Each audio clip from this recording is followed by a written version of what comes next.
A Keen Little Foxtrot by R. Metzat. She had flair and moxie.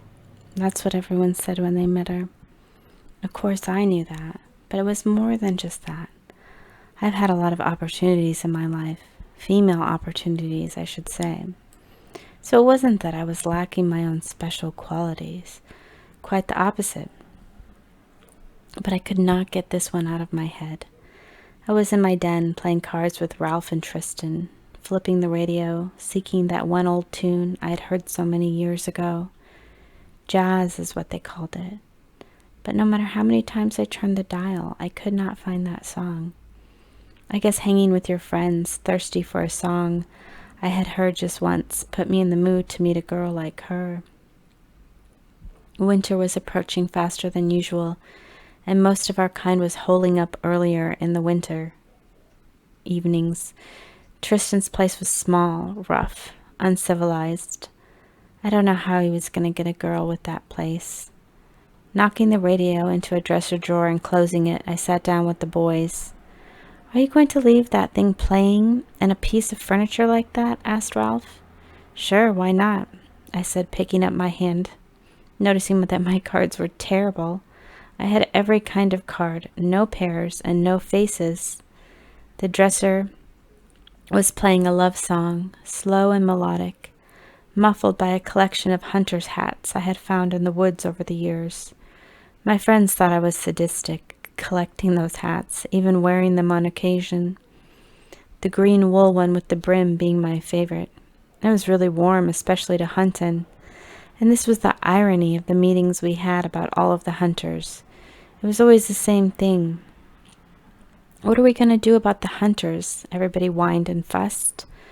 "I lost my husband last week," cried a despairing widow. "Me too," chimed another. Yet didn't they see that we hunted too? Did they not see the irony that we were hunted by humans, but we hunted most nights ourselves? I always thought it was the balance of life. Of course, turning our tails into hats and such was quite odd, even disrespectful. But like I said, I didn't want to have much opinion on the matter.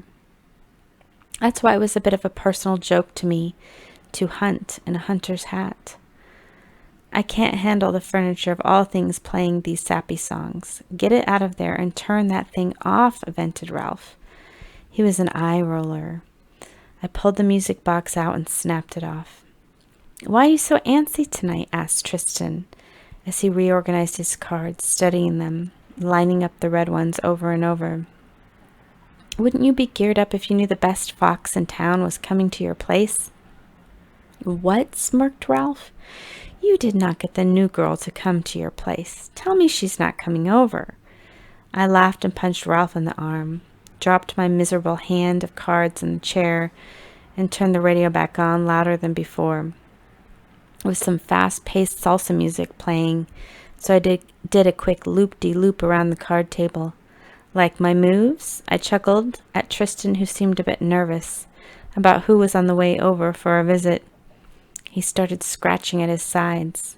"Fleas?" I inquired, as I danced up onto the chair, pretending to do a few Russian kick moves. "It's not fleas," scoffed Tristan, "but it would have been nice if you had informed me about the lady guests before I had come over." "Is she bringing friends?" asked Ralph, hoping for an opportunity of his own. "Not sure," I said, "but you are on the right page, my friend." Tired from the salsa, I fell back on the couch. Ralph turned off the radio, wrapped up the cord, and put it back in the dresser. "Well, I have to go," said Tristan, looking concerned about possible female company. "Go? No, no, no, you can't go, my friend," I said, standing to resume the card table. "Yeah, me too," said Ralph, suddenly not interested in the idea. "Good luck with that one, though. She's going to eat your heart out," he said when he pulled open the door and laughed. "Hey, guys," I persisted that they stay. But they were out the door, just as she was coming up the path to my place. She was alone, and both the boys waved at her as she passed. Ralph jumped in the air and clicked his hindquarters in some showy last farewell. She giggled and said, "Bye, guys." "Come on in." I opened the door to guide her into my place. Those guys, I said, shaking my head. Yeah, they're silly, she said, smiling, her cinnamon hair gleaming in the light from the overhead. What shall we do? She said, jumping right in. Snowball fight? Bake a cake? Oh, cards, she said, wandering over to the table. Want to lose a little something when I win? I chuckled a little bit, caught off guard. Even for me, I was ruffled by her. I couldn't believe my heart was pounding in my throat.